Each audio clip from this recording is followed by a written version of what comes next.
Ребята, 3 секунды до 90. 3 секунды до 90. Ваша Тесла так может, а? 200 батарейного номинала и 400 фазного.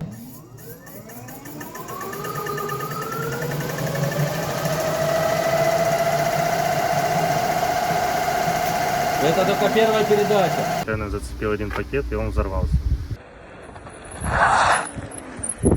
Какая у тебя максималка? Всем привет, меня зовут Владислав Алексеевич, и сегодня пойдет речь о самодельном электробайке. Слева вы видите мой самодельный электробайк, как его создать, все ссылки будут в описании. Это самодельный электробайк также моего подписчика, который создал, можно сказать, с помощью моих видео, подсказки брал и создал такой вот мощный аппарат. В этом видео мы углубимся в полностью техническую часть данного байка, расскажем, которые ошибки он допускал.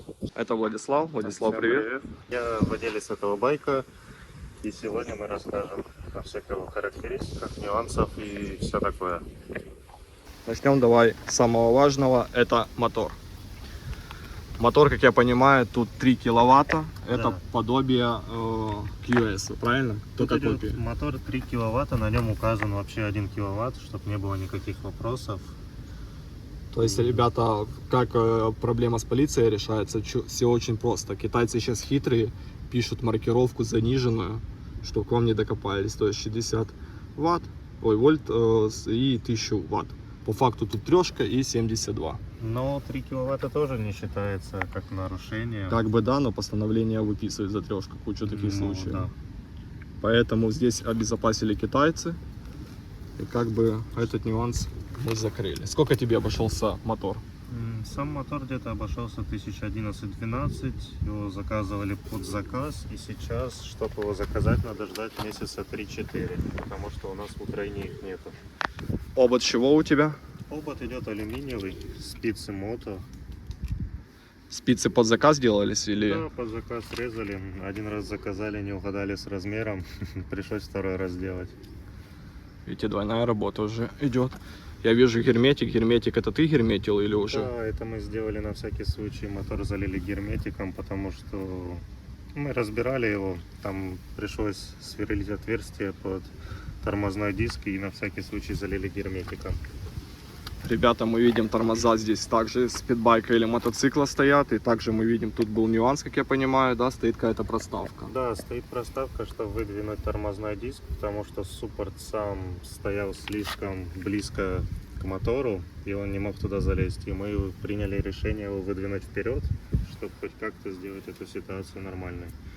И еще была одна проблема с проводом от мотора колеса. Можем увидеть, потому что при крутящемся моменте оно терлось очень сильно об эту проставку. Но мы его так сделали, что оно плюс-минус нормально там стоит и никаких вопросов нет. Усилители дропаута. А у тебя фиксация есть. У меня фиксации вот этой нету, я забыл сказать. Но у меня меньше мощностью, мне не так страшно. Но вот эта фиксация, ребята, очень важна. Когда будете делать себе раму, делаете здесь заглушку, чтобы у вас колесо при езде на большой скорости, при больших оборотах, просто не отскочило. То есть вы в дропаутах обязательно делаете какое-то усиление. Вдруг в случае чего раскрутился болт, да, чтобы оно не слетело при езде. Это очень важно, это ваша безопасность. То есть при постройке рамы соблюдайте вот эту технику безопасности. Заднее колесо 18, да? Да, 18-й обод. 18-й обод мото. Кастом у нас идет спицы. Покрышка идет 3.0 на 1847P. Кенда. Покрышка Кенда. Пройдемся давай по контроллеру. Контроллер, как я вижу, как в стандартных байках, их ставят снизу для лучшего обдува. И, естественно, я вижу тут опять кучу герметика. Но это правильно, потому что я смотрю, крыло не стоит, чтобы не забрызгивалось. Давай про контроллеры. Как я их знаю, у тебя их было аж 3 штуки. Да, первый я заказал, не подумал, с Алиэкспресса. Он стоил где-то 12 тысяч.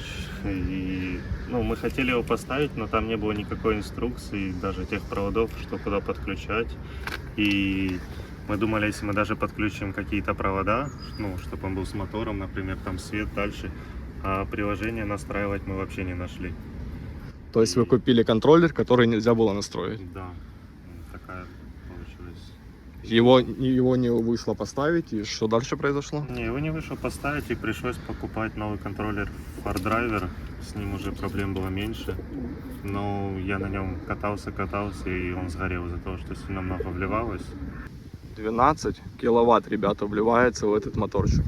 Думайтесь.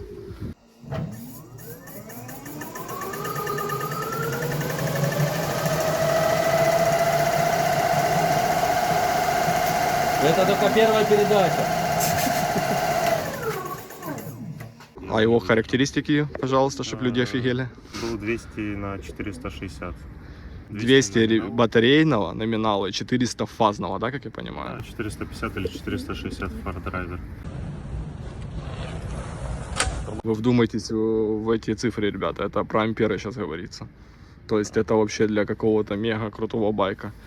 И в итоге, то есть сгорел FarDriver, и мы пришли к чему? Мы пришли поставить еще в 2 раза слабее, 80 на 260 ампер, чтобы он был, ну, так ему будет легче ехать, будет чуть медленнее, но хоть как-то будет ехать. Давай про стоимость. Да ты помнишь название и стоимость? Который сейчас стоит? Да. Ну, FarDriver там 72 260 вроде, если не ошибаюсь. 72 260 FarDriver. Стоимость? Стоимость где-то около 5000. У тебя Bluetooth регулировка была, или ты просто вставил, или Bluetooth ты регулировал, да, выставлял, или ничего? Да, тут можно и сейчас регулировать. То есть сейчас стоит Посмотрим. FarDriver на 80 ампер контроллер, ребята. Да. Все под герметиком, все четко, все по фэншую. Ну, сначала задумка была контроллер ставить под сидушку, чтобы он занимал там меньше места. Но из-за того, что тот контроллер был сильно такой большой, он выходил где-то вот так вот аж. И мы приняли решение поставить его туда. Забегу наперед, ребята. Я думаю, или новый проект собрать, или апгрейднуть этот. У меня контроллер стоит сверху, но я хочу FarDriver поставить, и может 3-киловаттный мотор сюда же. И FarDriver я не хочу ставить сюда и сюда. Я хочу также сделать здесь какое-то крепление, и FarDriver спрятать тоже под сиденье. Только под сиденьем я хочу сделать чехольчик под него. Реализовать. Так, пройдемся по батарее. Батарея тут собрана, как я понимаю, на таких же ячейках, как у меня, Innovation. Только у меня 60 ампер, здесь стоит 65 ампер и уже 72 вольта. По зарядке. Вот такая вот у нас зарядное устройство. И тут зарядка в 2 раза мощнее, как у меня. На сколько ампер? 18 выдает. На 18 ампер, и заряжается он за 3 часа. Мой за 6, потому что у меня зарядка на 10 ампер. То есть 3 часа и все, байк полностью заряжен. Это вообще показатели супер. Батарея 72 вольта, 65 ампер. Расскажи, сколько она стоит, какие нюансы, проблемы, делал сам или делала контора? Я изначально думал сделать сам, думал, будет дешевле, так сэкономить. Купил 20 пакетов на OLX, отдал человеку, который собирает. Ну, вообще, мы изначально была задумка сделать 84 вольта. Но 84 вольта. Но мы уже начали их собирать на 84 вольта, но этот человек случайно зацепил один пакет, и он взорвался. Ну, там не было такого взрыва, он просто, так сказать, лопнул. И поэтому мы приняли решение сделать 72 вольта. По итогу у тебя пакет взорвался, да, один, 82 не вышло, и вы решили на 72 сделать. Да, мы решили 72 сделать, но еще была такая проблема, то что мастер не мог подключить БМС, и она либо у него сгорела тоже, и, ну, короче, мы решили не заморачиваться и отдать другим мастерам эту батарею, чтобы они доделали. То есть в этой батарее ты уже попал на деньги на одну плитку и на одну БМС-ку. Да, БМС стоил в районе 5000, я покупал. Сейчас. Но она чи сгорела, чи может брак какой-то, либо мастер криво подключил. Да, я принял решение отдать другому мастеру батарею, сделать, чтобы он поменял, поставил более такую слабую БМС, и чтобы не было никаких вопросов, проблем с ней. Ну, мне делали, правда, месяца 2 еще, собирали эту БМС-ку, потому что там была большая очередь. Но в итоге ее собрали. Я покатался на данной батарее где-то месяца 2. И из-за того, что, наверное, скорее всего, когда впихивал батарею в сам именно корпус, рамы, зацепил пакет, и он потихоньку начал распадаться, так сказать, разрываться, и он разорвался. Но я ожидал, что он может загореться и полностью байк сгореть, но пакет просто... Задымился, да? Не, он даже не дымел. Он просто как-то сам по себе порвался, что ли, или как сказать правильно. Так что, как видим, кто боится пакетов, то есть, ну, пакеты, в принципе, плюс-минус безопасные. Но напоминаем, что два этих случая — это механическое повреждение, то есть это не сами пакеты по себе какие-то с браком. Первый раз это перепутал мастер, что-то не то сделал. Второй раз это механическое повреждение, когда впихивали и просто одну шоколадку поцарапали, как я понимаю. Потому что здесь получилась батарея, она идет прям вообще вот так вот впритык, прям вплотную. Там миллиметр Фотки разницы. корпуса самой батареи я вам ставил до этого или сейчас ставлю. Да, просто миллиметр разницы, и чтобы впихать, надо прилагать усилия. Ну, с этим мы чуть-чуть просчитались. Как я понимаю, корпус тут все по уму сделано, каркас сваренный, он крепко сейчас стоит, ничего не болтается. Да, плюс я еще отдавал другому мастеру-сварщику, он там специально сварил, мы вам вставим видео, там специальные крепежи, чтобы можно было закрутить и ставить ее впритык, и чтобы она вообще не болталась, стояла крепко и надежно. Сколько батареи тебе встало по деньгам со всеми косяками? Я думаю, в районе 40 тысяч, хотя задумывались где-то до 30. 40 тысяч это с креплением, сварщиками и со всеми или нет? Ну, крепление сварщика еще 1200 можно добавить. Это В общем, как и у меня, $1000 у меня вышло, но у меня 60 ватт и 60 ампер, здесь 72 и 65 ампер, тоже $1000. Но чтобы вы понимали, в эту стоимость не просто батареи входят, а входят работы, входят сварщики, входит каркас, ну то есть все вот эти вот нюансы. Ну и плюс косяки, естественно, же были. У меня, правда, без косяков. Но у меня фирма дорогая, она почти за работу 8000 себе взяла. То есть, ребята, мы понимаем, да, полностью кастом рама. Кстати, у одного и того же мастера мы заказывали. Сколько тебе рама обошлась? 19 тысяч. 19 тысяч, ну это, чтобы понимали, доставка, все нюансы. Ножка тоже одного и того же мастера, это с кастом ножка, чтобы вы понимали, продажи таких тоже не существует. Делалось чисто под этот байк, как и в моем байке. Ножка сколько тебе обошлась? Ну, копейки. Да, там до 1000. до 1000. Тут нету педалей, в отличие от моего. Здесь у нас мотоподножка 1, мотоподножка 2. Пройдемся по свету. Как видим, тут фонарик. Это ты у меня посмотрел, да? Такой же взял? Или просто? Честно, я просто, скорее всего, рандомно его купил. Ну, вот так включается. И вот так вот в повороте. Это габарит, это поворот. Тормоз ты не подключал, датчики, да, Нет, торможения? у нас не то. Тормоз есть лайфхак. Тут есть датчики торможения в самих ручках. Да. Если есть датчики торможения в самих ручках, через них можно плюсовой провод подключить, и при нажатии он будет гореть. Плюс отсюда, тут есть еще плюс в нем, вот этой красной херни. Кидаешь через ручку, и при нажатии он дается плюс и светится. Саму ручку просто пропускаешь проводок. Это у нас габарит впереди. Мотофара. Сколько мотофара тебе обошлась? В районе 1500 где-то так. Ближние ангельские глазки, поворотники. Но фарой я очень доволен, она очень яркая и всегда видно, что днем, что ночью. Ночью вообще светит замечательно. То есть свет хороший, мотосвет, чтобы вы понимали.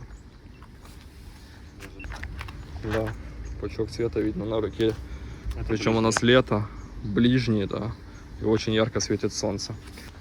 Давай про колеса передние поговорим. Тут у нас 19 радиус, тоже Кенда, 2,75 на 19. Да, это колесо покупал в сборе уже со спицами и ободом. Но я просчитался взять тормозной диск под этот. Именно я покупал, получилось, что все отдельно. Купил тормозной диск, суппорт и уже подстроился под это колесо. И чтобы подстроиться под это колесо, нам пришлось сам диск взять такой выпуклый, как мы видим, чтобы сам ротор четко встал. Тормозов хватает тебе? Да. Тормозов мото Ну, хватает. я в основном торможу передним тормозом, его хватает с головой. Это я с Алика заказал для красоты. Они разрезанные, да, так что ли? Да, просто. Спидбайка, передняя вилка стоит, стоимость ее сколько, напомню? Ну, около 8000 гривен. То есть $200 передняя вилка, ребята. Это с доставкой. уже с доставкой. Руль, правда, отдельно, да, покупался? Да, руль в районе 1000 гривен, они стандартные, идут все в такую же цену, плюс-минус, там под ваше усмотрение.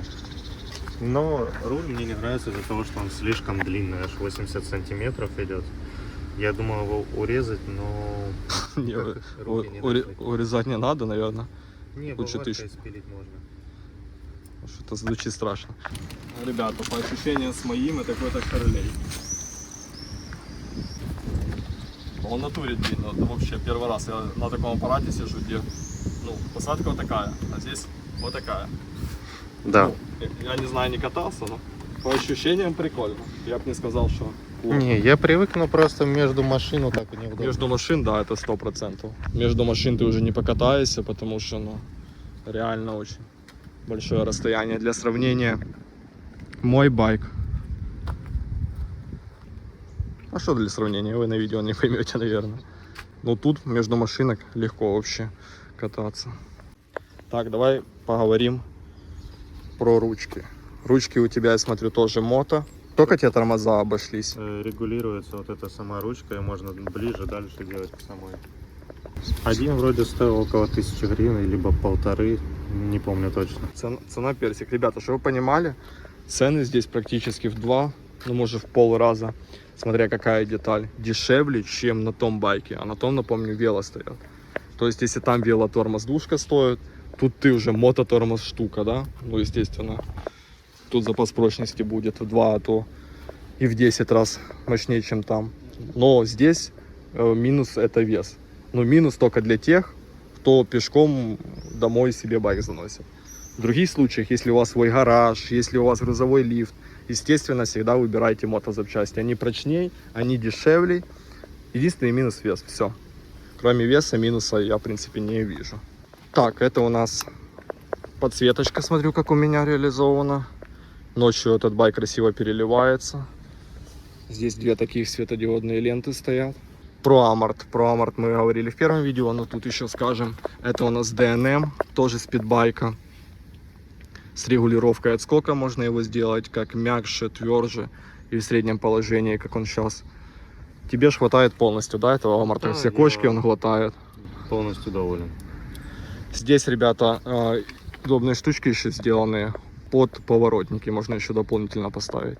Как я понимаю, у тебя поворотники были, но такие штучки, отломались. Да, не отломались. То есть, ненадежные. То есть, видите, есть минус. Особенно, кто на самокатах катается электро, вы понимаете. Вот эти штуки отрыгивают. То есть, проблема вот в этих штучках. В принципе, поворотник до этого мы вам показали. Он работает. Поэтому тут выносить дополнительно уже и не надо. Такой вот проект у нас от Владислава. Интересно, что Владислав здесь владелец байка, я Владислав, той владелец байка, 2 Владислава. Давай поразговариваем о мотоседле. У меня была проблема в мотоседле, я не мог найти, потому что их в продаже тупо не существует. Мне было компактное надо. Я свой нашел в течение месяца, и то случайно. Как у тебя с мотоседлом? Ты его сразу нашел? Искал очень долго, но мне посоветовал именно человек, который варит раму. Именно вот эту сидушку, она как раз тогда была. Я вот сейчас интересовался у него по поводу сидушек. Он говорит, их вообще нету, проблематично найти.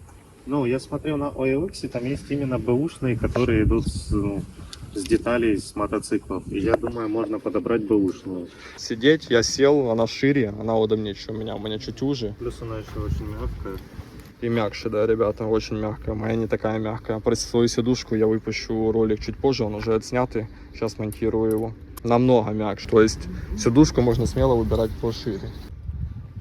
У меня концепция была это минимализм, да, и очень маленький, и дизайн, естественно. Это всякие цятки, красивые побрякушки, светюшки.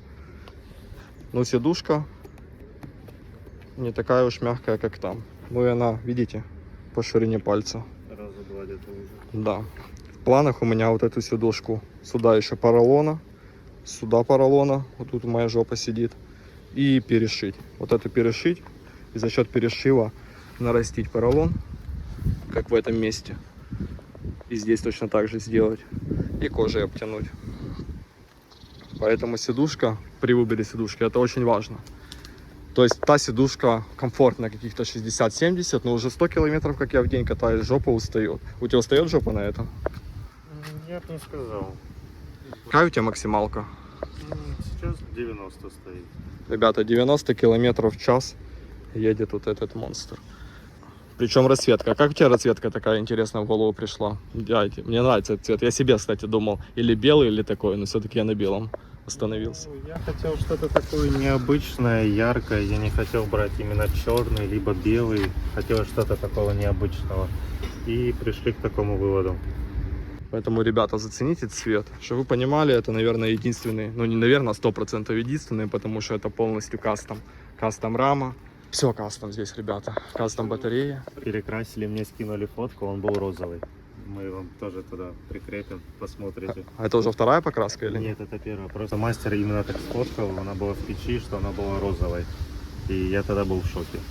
Фоточку, ребята, мы вам оставим. Ну, зацените. Ну, типа, байк однозначно крутой. Как он включается? Сейчас мы это все сделали через сигнализацию. О, покажи. Есть такой у нас ключик, при нажатии которого активируется полностью вся электрическая часть. А ну, включи. Да, это он разблокируется, но газ, по идее, не работает. Нажимаешь на кнопочку и газ работает. Ну все, мы не газуем, да, чтобы не улететь во своясь. 90 км в час. Все работает с брелка, с ключа. То есть чук, нажал на кнопочку, все, поехал. Нажал на кнопочку, выключил, и он под сигнализацией. В прошлом контроллере он где-то 80-90 набирал за секунды 2-3, сразу старт рвал очень жестко. Ребята, 3 секунды до 90. 3 секунды до 90. Ваша Тесла так может, а? Расскажи о самых сложностях. Что больше всего сложно было сделать?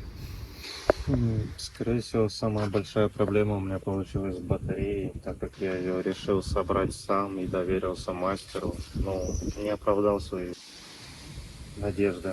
В общем, ребята, если вы не электрик, чтобы вы понимали, ну, не стоит с нуля самому пробовать батарею. Батарея — это безопасность, это практически самая, не практически, а так и есть, это самая дорогая запчасть в ваших байках.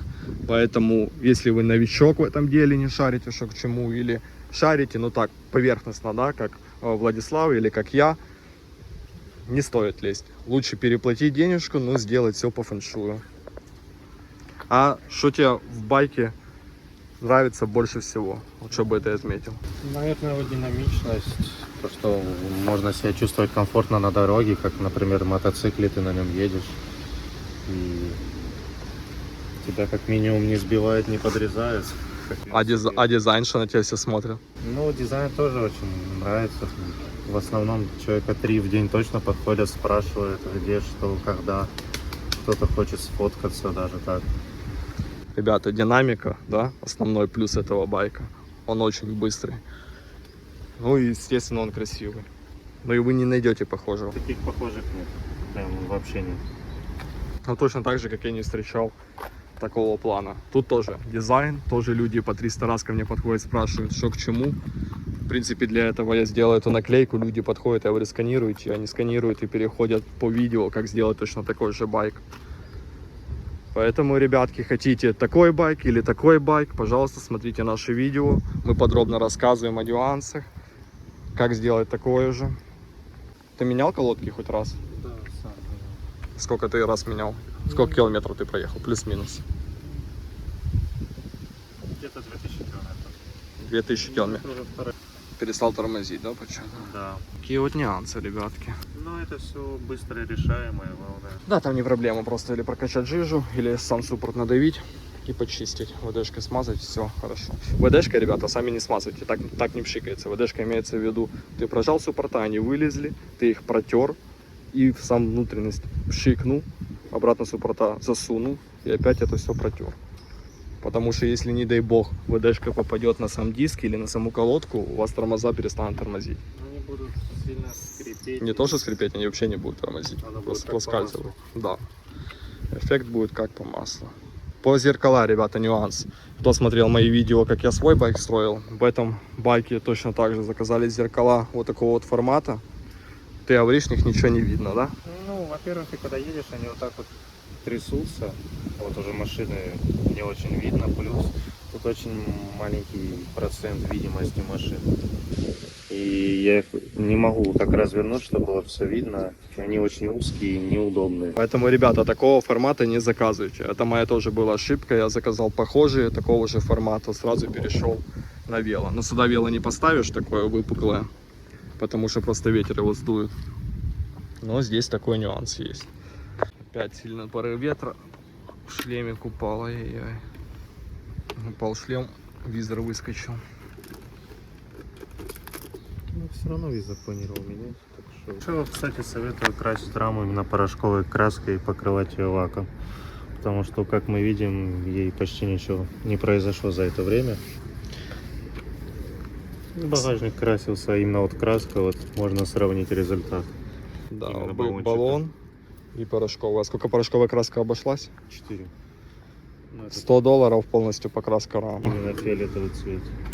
А то есть другой цвет будет дешевле стандартные. Какие-то белые, синие. Не-не-не, А то, что запекается, правильно, все по уму. Для сравнения, баллон эмаль я часто берусь, да. Ну, это не из-за того, что брался, я раньше его цепору возил, привязывал. И тут была цепора, и цепора мне чуть-чуть отбила. Думаю, порошок бы тоже отбила. Но есть вот такие вот скосы, к примеру. Здесь я аморт менял, здесь эмалька потрескалась. А здесь порошок. Порошок более мощный. Не, ну, естественно, порошок есть порошок, и цена есть цена. Но если ты уже строишь такой байк, то можешь себе позволить. Заглушки везде стоят, все по фэншую, да, чтобы водичка не попадала. Здесь заглушка не надо, здесь просто оно сквозное, здесь заваренное. Здесь отверстия нету. Сиденье, я смотрю, тоже с подставочками. Чтобы понимали, варилась рама именно под это сиденье. Рама полностью варится под ваш проект. То есть под ваш мотор, под ваше сиденье, стакан под вашу вилку. Полностью кастомная работа. Опа!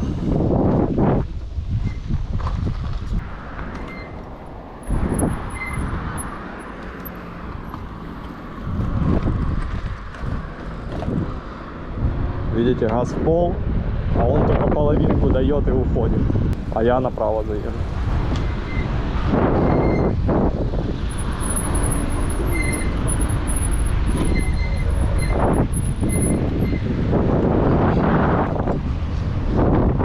Газ в пол, видите, он уезжает.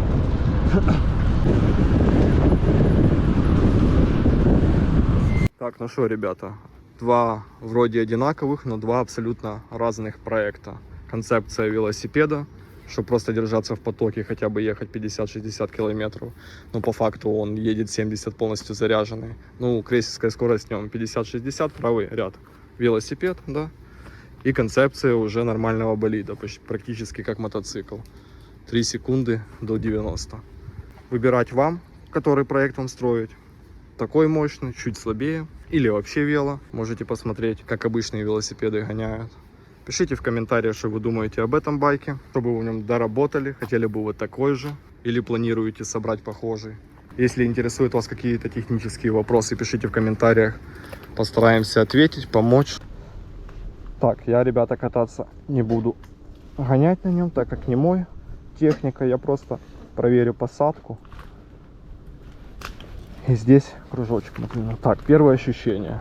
Сидеть намного удобнее, чем на моем. Прям намного.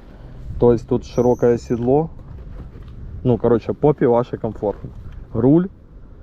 Человек говорит, что ему некомфортно. Просто... А, тут ручка газа. Про ручку газа. Я говорил, кнопка и ручка газа. Сейчас как раз сравним, что лучше. Как по мне, кнопка. Ну, если ты привык к тому, то можно переучиться легко. А, вот это кирдык. Вот это да. Да. Подножки. Сейчас посмотрим, какая посадка на подножке. Ставлю ногу раз, ставлю ногу два. Первая передача. Так, по рулю мне непривычно. Габариты я не чувствую из-за руля. Как на Харлее едете. Так, первое ощущение. Руль. Как у Харлея. Очень непривычно. Ручка газа. Не знаю, почему мне страшно, но я просто с кнопки привык. Давать не хочу. Посадка. Сиденье круто. Бля, просто лайк за сиденье. Аморт, я прыгаю. Каждую кочку, короче, отбивает. Передняя вилка.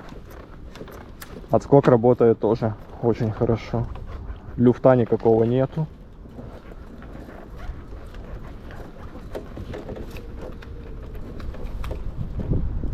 Но я думаю, если долго покататься, то в принципе с рулем все нормально. Про посадку Владислав говорит, что ему посадка неудобна. Про посадку я не знаю, ну... Вроде посадка удобная. А что тебе именно в посадке не нравится? Ты, наверное, выше вот так вот сидишь? Да? Неудобно. Я же говорю именно за руль. А, просто руль. Ну, руль, да. То, что он именно широко стоит. Поэтому, ребята, если берете, видите, ну, два мнения сходятся на том, что широкий руль все-таки ставить не надо. Надо взять руль поуже, хотя бы такой хват. Это очень широкий. Не знаю, может на дальники, трасса, такой руль будет намного куда лучше. Но не этот. Про газ, ребята, я вообще чуть-чуть даю, ну прям страшно. Я прям миллиметр даю газа на первой скорости. Тут прям миллиметр. И он с-под меня рвется. Пол ручки дал, не, я не хочу даже давать. У меня уже потные ладошки, я не брешу. Аппарат зверь. Ну, может, со стороны сейчас его чуть-чуть поснимаю вам. Ну, круто. Еще бы я сделал, конечно, как у меня. Оплел бы вот эти все проводки. Чисто для визуала. Ну, по-хорошему, да, но там именно тормоза и все такое. Ну, можно сделать, но я не заморачивался. Не, ну, это явно. Ну, видите, я специально проехал сюда, чтобы по ямкам прокататься. Он глотает каждую кочку. Посадка очень удобная. Ямки, квочки, ну, вообще. Ну, я просто на кресле еду. Круто. И, кстати, чувствуется он, ну, он хоть и тяжелый, везде комфортно. Если вы на велике обычном катались, то на таком вам тоже будет удобно.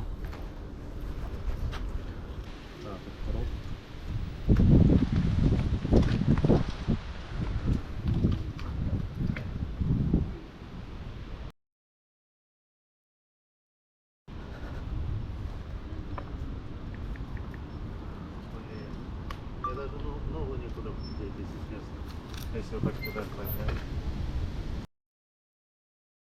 Видим, именно мой байк, то есть делался под мой рост. Люди больше 170 сантиметров для этого байка типа, ну, не канает. То есть 170 сантиметров или кто меньше, это идеальный вариант. Если кто больше, уже надо ставить большие, ну, другие колеса и аморты менять. Потому что у меня вот сама нога уже упирается в руль, если вот так посмотреть. Да, видите, для высоких людей, то есть данный байк не подойдет. Кстати, кому интересно, эти два байка будут на продаже. Поэтому, если хотите купить, можете писать. В принципе, отдадим по себестоимости. Мы хотим уже создавать новые проекты. Еще мощнее, еще круче. Поэтому, как и этот байк на продаже, так и этот байк на продаже. Все, кто захочет купить, узнать цены, контакты будут в описании. В общем, вот такой для вас обзор. Спасибо Владиславу, что согласился отснять свой байк. Всем, кто смотрел, спасибо. Ставьте большие пальцы вверх, пишите комментарии, подписывайтесь на канал. Всем пока.